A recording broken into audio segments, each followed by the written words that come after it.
Welcome in to episode 26 of Uncaged Sports Talk. We're halfway through a year. I know I said I'd try to get some guests for this episode, but little short notice, had some stuff come up. I was planning on having Dan Steenkamer and Michael Boyer on, but stuff came up where we were going to record last night, but I couldn't. Had other stuff come up that I wanted to attend to. So we're doing this as a solo episode. I actually see a problem with the ticker. I didn't notice. I'll have to adjust that after this episode. But hopefully no one sees that if you're watching on YouTube. But welcome to episode 26. We're halfway through a year of Uncaged Sports Talk, which is insane to me.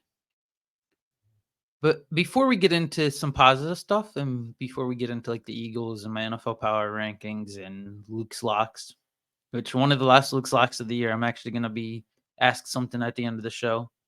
Actually, I'll ask it now before we get into the one negative topic I have. Please put in the comments ideas to replace Luke's locks, because once NFL season ends, I'm going to forgo Luke's locks until football season comes back around. So I need a new segment idea to replace the Luke's lock segment for the next few months. I have some ideas, like a Q&A. People can put questions in the comments. It helps get it'll help me get some comments, which can promote videos and all. And then I can answer questions that people say. It can be sports related or whatever. Or I can do an on this day in history. Like, I was just looking it up just to see. On this day in history, 100 years ago. It's the 100th anniversary of the first ever Winter Olympics. It's the 100th anniversary of the first ever Winter Olympics. I'm sorry, excuse me. Hold up. Just fixing my glasses. I saw they were a bit crooked. But yeah, I saw it's the 100th anniversary of the first ever Winter Olympics. They took place in 1924. Like, I feel like that would be a very cool segment to come on and give stats like that or facts like that. People would be like, oh, that's really cool. There's like other stuff I saw that I could use next week since there's no locks to give next week since it's a Pro Bowl. The week after, we're doing like an entire show of locks, potentially. And potentially based on the matchup, it might be, we may have a heated debate. Hopefully, they're not, hopefully, but that would be funny if it would turns into like a debate between the two. Because I know someone who's an Irish fan, and I know someone who's a Ravens fan, and they both know each other. That would be great if I could get them on if the Ravens and Niners play in the Super Bowl. But we'll cross that bridge when we get to it.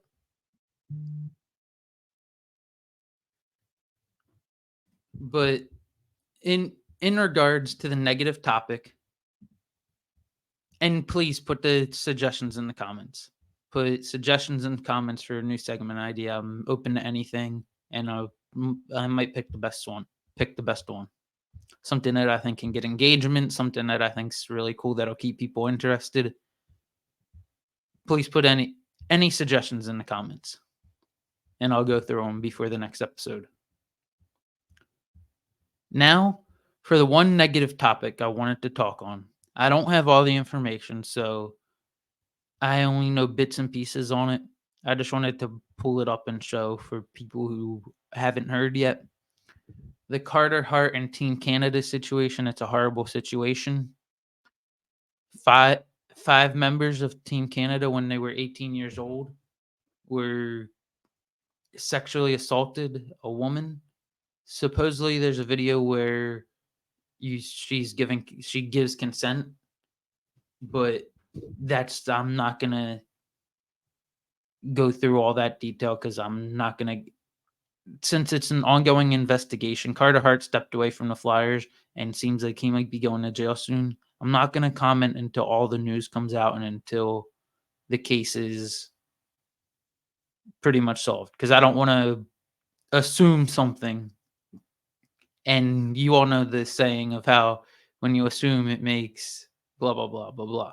You all know the segment. I'm not going to repeat the words because the FTC, I'm not going to repeat the words, but you all know when you assume it makes you look like an idiot sometimes and can come back to bite you. If I say the wrong thing about the situation, it could come back to bite me later down the road. So I'm going to refrain from giving my full thoughts on it. I just wanted to let people know like the gist of it. It's a horrible situation. 18-year-olds, just horrible situation. 5 guys, 1 girl, just I'm not going to speculate. Just horrible. It makes me also on a little funnier note. Flyers might be cursed with all the stuff they've had. They had the Cutter Gauthier stuff last week. I think the Flyers expected this though, because they did draft 2 goaltenders in the offseason in the NHL draft. So they did kind of expect this coming. So there's that for the Flyers knew it might come eventually. So they planned ahead of time. Because this news came out in the summer. There was news about this in the summer. It just didn't pick up until now. It just started to pick up this week. Carter Hart stepped away from the Flyers and 5 other people stepped away from their hockey teams. So we'll see what plays out in this situation. As more details come, I'll get more into it.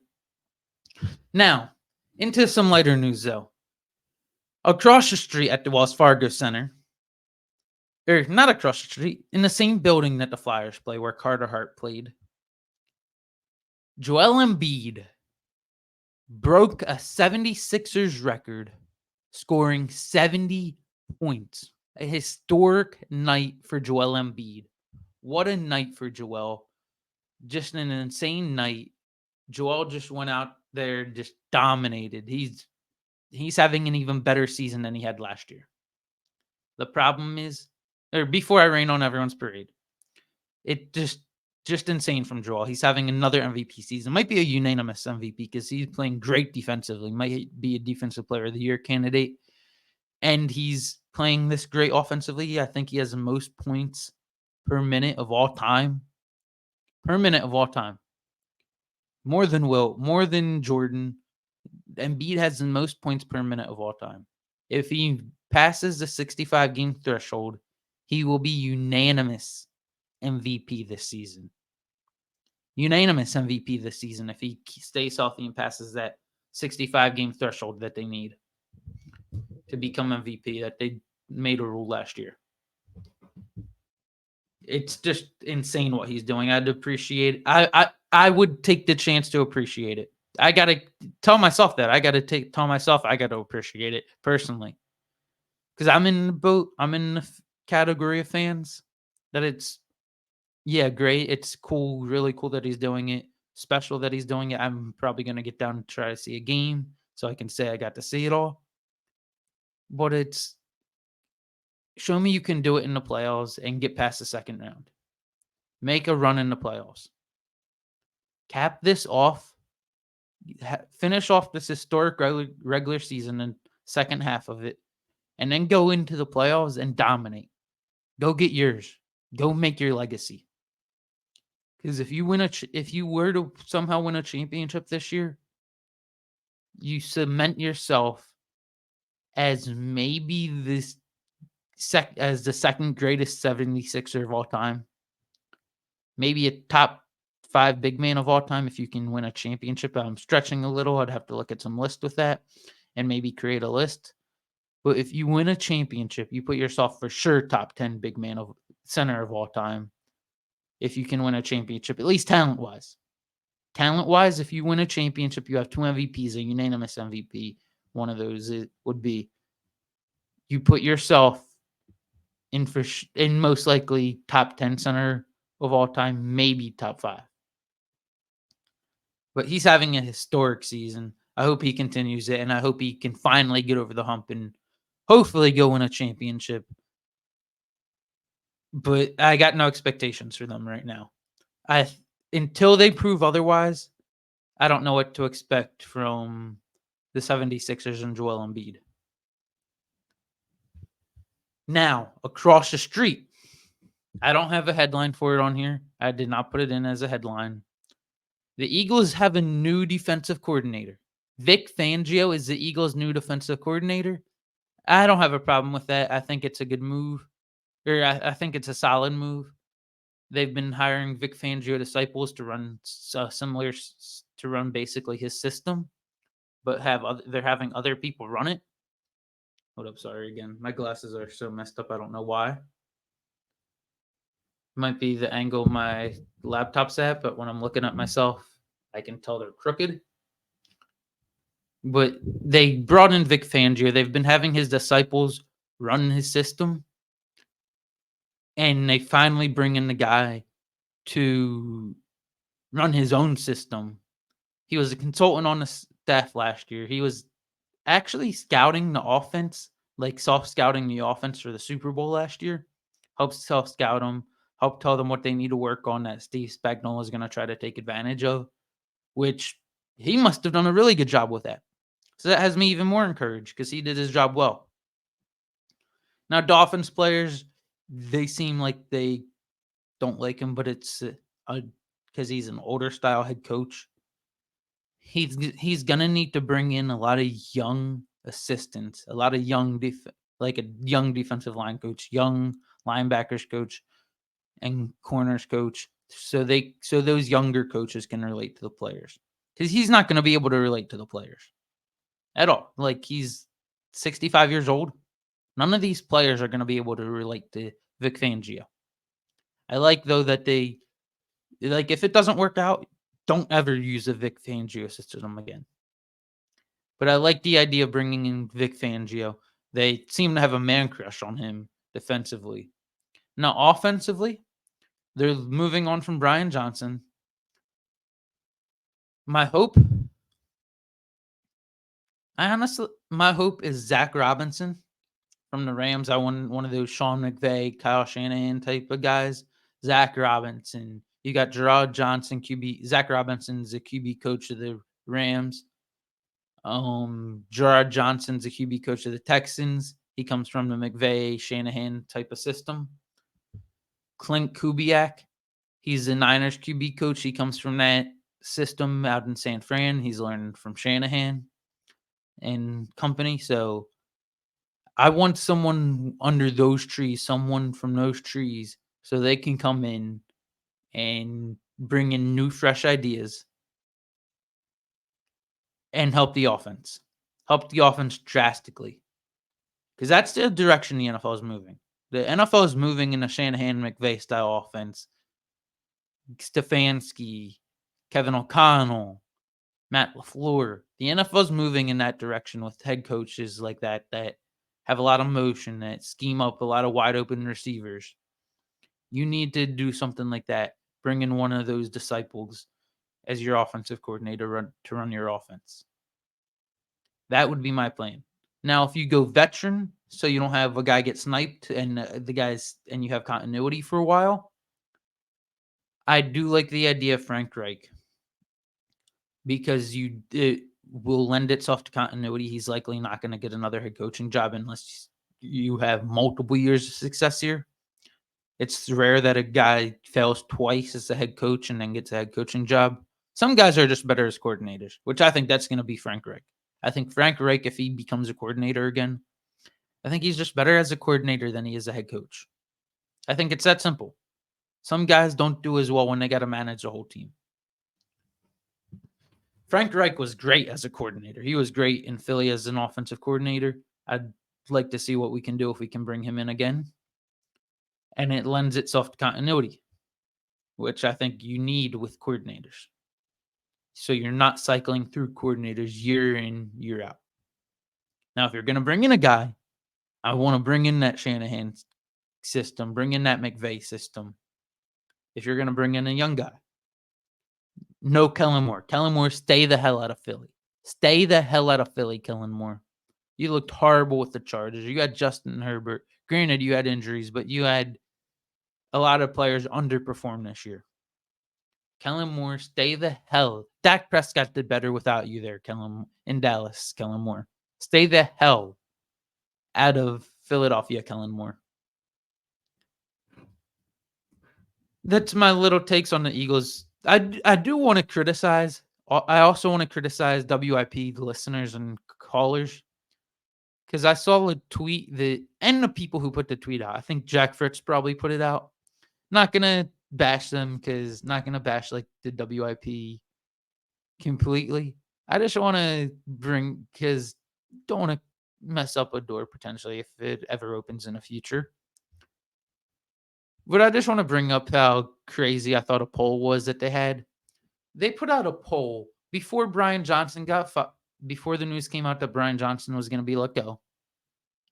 Who would you rather have as offensive coordinator of the Philadelphia Eagles next year? Brian Johnson or wait for it, Chip Kelly. The poll had 7,900 votes. What do you think the poll was? What do you think the percentages were?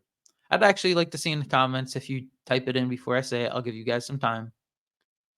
Now, my guess, I would say 100% Brian Johnson. Not even second guess it. It would be the quickest answer I'd ever have. That poll should have been 100% Brian Johnson. Not even second guessing it. You want to know what the results were?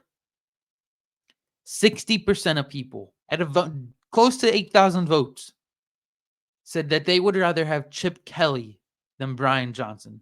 Do people have that short of a memory? Are people that moronic? I just found that moronic and idiotic.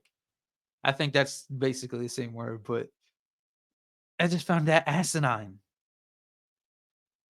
That people would rather have Chip Kelly than Brian Johnson if you had to choose between the two. Just crazy to me. Now, before we get into Luke's list, my NFL power rankings, which is going to be a little quicker this week since there's not many teams to go over this week. And then Luke's locks, where we'll go over the conference championship games. I want to pull up the NFL coaching carousel, give quick thoughts on it. Not going to give my full thoughts on it because there's 2 openings still. When the full openings come out, I plan on grading them, ranking what the best hires were. I already have my I think I know what the top 2 hires are going to be. One's not even hired yet. But the Chargers hired Jim Harbaugh from Michigan. Great hire. I think that's a great hire. Can help teach Herbert, get Herbert to the an MVP level. If you can build a team out in LA, and Harbaugh's had success everywhere he's been. Jim Harbaugh's had success everywhere he's been. I think that might be a great hire for them. Raheem Morris, defensive coordinator of the Rams, is going to Atlanta. That was announced yesterday, as in Thursday. Antonio Pierce was interim coach of the Raiders. He was a Raiders fan growing up. I think he was a Giants player. He's officially the Raiders' new head coach. Gerard Mayo this was put in plan while Bill Belichick was still there. Gerard Mayo's a replacement for Bill Belichick. The post-Bill Belichick era is officially underway. Gerard Mayo is going to be there in New England as a head coach. He was a former linebacker there, and he was their linebackers coach turned defensive coordinator. Now the head coach there in New England. The first ever black head coach. The Titans bring in the Bengals offensive coordinator, Brian Callahan, trying to create there in Tennessee what the Bengals have to a degree. They're probably going to draft a receiver. Hopefully try to build around Will Levis and give him weapons similar to what Joe Burrow has in Cincinnati. The Panthers just hired today. They hired, as this was recorded, they hired today the Buccaneers offensive coordinator, Dave Canales. He's the only, I think, Mexican head coach in the NFL. Or I don't want to sound racist with that if I got it wrong. I'm pretty sure that's what it said. But I'm pulling it up. It was a 6-year contract too. They're giving Dave Canales a 6-year contract. He did help turn around Baker Mayfield. He had a role in it. Baker had a good end to the year last year with the Rams, but he had a really good season this year with the Buccaneers. But all right, so my Mexican part, I might have to cut that out. Excuse that part. I'm not sure exactly what he is, but I read the tweet wrong. He's the not first, but he's the only Hispanic head coach in the NFL. and he is Mexican American. He is now the only Latino or Hispanic head coach currently in the NFL, which is crazy. People talk about the diversity thing. That's not with like the black head coaches versus white head coaches. I'm not getting into all that, but only one Hispanic head coach. That's wild to me. Now for the last two openings, the Seahawks. I think that's going to be Mike Vrabel or Dan Quinn. Dan Quinn used to be a defensive coordinator there in Seattle. He was a defensive coordinator in 2014 when they lost to the Patriots in the Super Bowl. I think Dan Quinn's one of the options there in Seattle. Bring him in. He already has familiarity with the area and with the team, with the organization. And then I think the Commanders, I think that's a lock. I should have put that under Luke's locks as like an honorable mention. I actually do have an honorable mention that's not football, basketball, hockey related. It'll be a little lighthearted for people that watch it, but I'll get into that shortly. But for the Commanders, I think it's a lock. Ben Johnson of the Detroit Lions, their offensive coordinator. I think Ben Johnson, when the Lions season is over, is headed to Washington to be Washington's next head coach, which I think that's a great hire for Washington. I think Ben Johnson's a good young mind. He comes from those types of systems, McVay types of systems, Shanahan types of systems. I think he was a QB coach under one of them last year. Ben Johnson is I think that's going to be a great hire. I think that might be one of the better hires of the coaching carousel. But we'll get into that when I go through like rankings or like rating for each hire. Before I get into Luke's list, I want to let you all know to head over and visit my friend Dan the Man Stanley at Sheridan Nissan, where they will hook you up with a new car. Just let them know Luke Sarank and Uncaged Sports Talk sent you.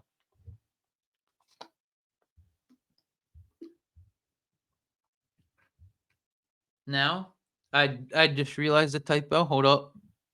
Oh, no, there is no typo. I already got rid of it. Luke's list. We're closing in on the final NFL Power Rankings. Luke's list will stay around. It will not be getting replaced because I can come up with other stuff to do for Luke's list. But coming in at number 10, in one of the final 3 Power Rankings of the year, the Houston Texans coming at number 10. No change from last week. I know they got blown out against the Ravens, but the Texans had a solid season. They had injuries pile up. Tank Dell wasn't there. You didn't have Noah Brown. You had a lot of injuries pile up there in Houston. They got a bright future there in Houston. Hats off to the Houston Texans. I'm excited to see what they can do in the next few years. Houston comes in at number 10. The Rams come in at number 9. The Cowboys come in at number 8. The Packers drop one spot to number 7 because I think the Dolphins throughout the entire year were the better team than the Green Bay Packers. Because when teams are eliminated, I'm taking into account the whole year. Now, I'm not taking into account who would win right now. I'm taking into account the whole year. The Dolphins, the entire year, including the playoffs, were a better team than the Green Bay Packers, taking the whole year into account. The Dolphins were the better team. I think the Dolphins would, if they played a best of 7 this year, I think the Dolphins would have won that series against the Green Bay Packers. It may have been 4-3. It may have won 7 games, but I think the Dolphins were the better team. They had a solid defense. They just had injuries pile up. You had a good offense. Tua just, the last 2 games of the year didn't show up. They didn't show up the last 2 games of the year. They were all year long basically in position for the number 2 seed and just didn't show up the last 2 games of the year in the AFC. The Bills come in at number 5. Wide right is all you got to say with that. Sorry, Bills fans, if I have any Bills fans watching, but wide right. I know it's painful.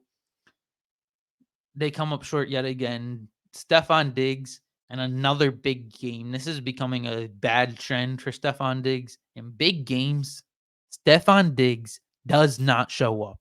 He no-shows in big games. I don't know if that's a Josh Allen, Stefon Diggs connection problem or just a Stefon Diggs problem. Maybe he lets people get into his head. Maybe he lets pressure get to him. In his entire career, he does not show up in big games. I'll actually pull up some stats to back that up so people know I'm not bullshitting with that. I know a lot of people know that that narrative is starting to get out there. But if my signal helped me out, it's not really helping me right now. There it goes. I'm going to read off some of his playoff stats that he's had throughout the years. So, this year in the playoffs, in 2 games, he had 10 receptions. Not bad, but he only had 73 yards. 36 yards a game for Stefon Diggs. 36 yards a game for Stefon Diggs. Last year, he had 74 yards a game in the playoffs, but a lot of those came in the first game that they had in the playoffs because they played 2 playoff games. And then in the second game, he no-showed. I think he only had like 18 yards in the second playoff game they had last year. The year before, in 2021, he only averaged 33 yards a game in the playoffs. 33. Like, Stefon, you got to do better. You got to do a lot better, Stefon. And no touchdowns in any of those 3 years. 2020 had a good playoff run. I think that the last game he had the 2020 AFC Championship. I think he no-showed in, but before that he went on a tear. The 2020 AFC Championship, just to back up the stats, Cole Beasley was the leading receiver for Buffalo with 88 yards. So the biggest game of the year, Stefon Diggs had no touchdowns. He had 77 yards, so solid there. But the biggest game of the year, no touchdowns. And 77 yards. When he had 311 yards throughout the entire playoffs. So no show compared to what he was doing in the prior 2 games. 2019 in Minnesota. 1 touchdown, 38 yards a game. So played in 2 games, he only had 1 touchdown. And only had 76 yards in the playoffs. 2017, the NFC Championship game, because the Vikings had a bye. They had 2 byes back then. The 2017 NFC Championship game. Stefon Diggs did great in the divisional round. But the NFC Championship game, want to take a guess? You guessed it right. No show. Pulling up the exact stats right now. But Stefon Diggs, no touchdowns. Only 70 yards. And he had 140 the week prior. 130 yards a week prior. 50-yard drop-off, not a touchdown. Another slight no-show. And then his first ever playoff, 2015, only had 1 game. He only had 26 yards. In the playoffs, he does not have a good track record. So I don't think that's all Josh Allen. I think a lot of it's starting to turn into Stefon Diggs. There might be something where he doesn't handle the pressure well. Maybe a trash talk when the playoffs get to him. I don't know what it is, but he does not play like himself in the playoffs. And he also did not play well down the stretch this year. The Bills coming at number 5, though. They were able to get this ship back on track after a bad start to the year. They were 6-6. They're 7-6. And after they lost to Philly and then went on a tear, only to wind up losing to wide right against the Chiefs. I think Patrick Mahomes may have went downfield and scored, but still brutal for Buffalo. The Detroit Lions, the Motor City. Hats off to you guys. You guys are America's team right now. What most of America wants to win. The team most of America, except for Bears, Packers, and Vikings fans, wants to win. Even Packers fans might want the Lions, maybe want the Lions to win. You're the team most of America wants to win the Super Bowl this year. Just because you're the underdog story, it's people want to see Detroit do well. What up? Thank you for bearing with me while I had to take a pause. But the Lions have had a really good season. Don't need to go too much in depth on them until next week or until next or whenever their season comes to an end. I'm hopefully didn't mess them up with that. Like I just said until next week. So I almost counting them out, but they've been thriving with people counting them out. Yes, I think the Niners are going to win. I'll talk about that in a second. But they've been thriving with people counting them out this year. The Lions have been Goff has had a resurgent year. He's been solid. Great offense with Montgomery and Gibbs and Amon-Ra. Josh Reynolds has even been solid. Their defense is doing decent. Aaron Glenn's looking solid. He was a head coaching candidate. He could still get a head coaching job, but they're looking solid there in Detroit. If I would not be shocked if they beat the Niners, but that Detroit team has a bright future. Very, very bright future. Coming in at number 3 is the Kansas City Chiefs. I almost put the Detroit Lions here at number 3, but that's because the biggest question mark right now with the Chiefs, I'm not going to repeat myself with the Chiefs. It's been the same story the last few weeks. The biggest question mark with the Chiefs right now is Joe Thuney, or Tooney, I think is how you say it. He tore his pec. He's likely not going to play on Sunday. That's a huge loss. I think it was torn pec, if I'm not mistaken. But that's a huge loss for the Chiefs if he's not going to be playing this week. I almost put the Lions ahead of them for that reason. He's an all-pro guard, but I decided not to because it is Andy Reid and Patrick Mahomes. It's Patriots-esque. Last time I said something's Patriots-esque, it put a curse on a team, but the Chiefs are literally the 2.0, Patriots 2.0. I don't really need to get into the top 2 teams. It's the same story with those 2 teams. The Niners coming at number 2. The Ravens coming at number 1. I'm hoping, not hoping, I hope it's anyone but the Niners in the Super Bowl. I'm sorry, Edible, if you're watching this. I'm sorry. That's what we call that's what we call someone we know in our poker league. I'm sorry, Ed, if you're watching this. I don't want the Niners in the Super Bowl. Ravens I have local rooting interest with. Chiefs I would like to see just because of Jason Kelce. You get to see him jump out of a suite on a sprained MCL to impress Taylor Swift and hold up a little girl, be like showing so the little girl could see Taylor and Taylor could see her sign. But that would be a cool thing to see that run continue. See Jason supporting Travis at a Super Bowl this year in Las Vegas. Jason was doing shots at the bowling ball. Like, imagine if he gets to do that in Las Vegas. Like, you'd see so many cool videos of Jason that week, him not having to play. Coming in at number 4 is the Detroit Lions. Or not what I said 4. But with the Lions, they're America's darling right now. Like, I'd love to see them get to the Super Bowl this year. America's darling. No one hates them. It's not stale. It's not repetitive. The Niners, though, I do not want to see them in the Super Bowl. I don't want to see them win the Super Bowl. I despise that team. They whined for a year. Sure, they lost a quarterback. It hurts.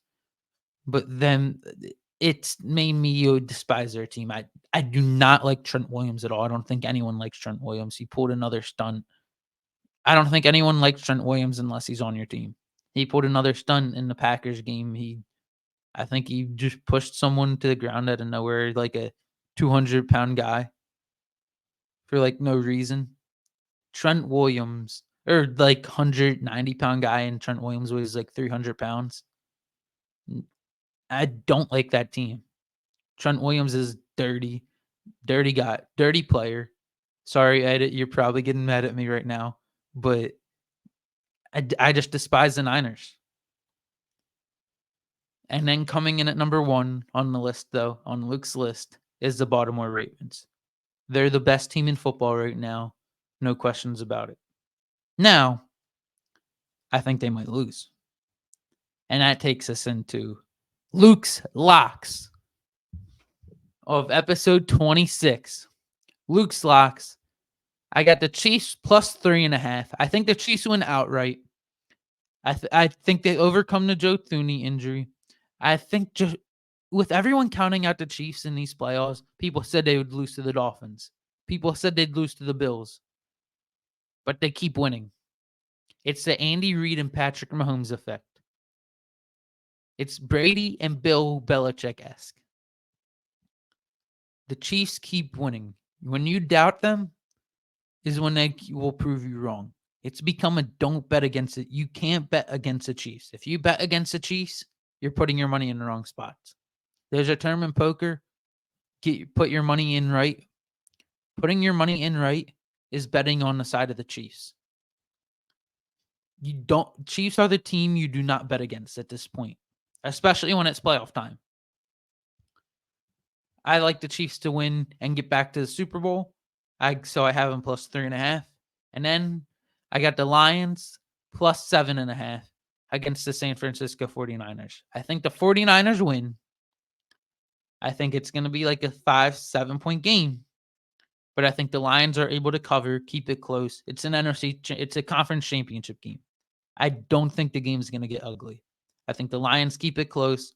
I think the Niners are able to pull out a close one late. I think the Niners control the game for the most part, but they have some scares late.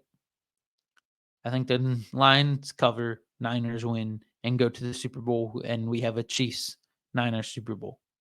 Now, like I said, though, a Ravens-Niners Super Bowl would be entertaining in the fact I'd be able to have a good podcast that week, potentially, as I know a Ravens fan and Niners fan, which can have a debate that week. I can let them both go give their takes on the game, give their thoughts on our teams, on other teams or other respective teams,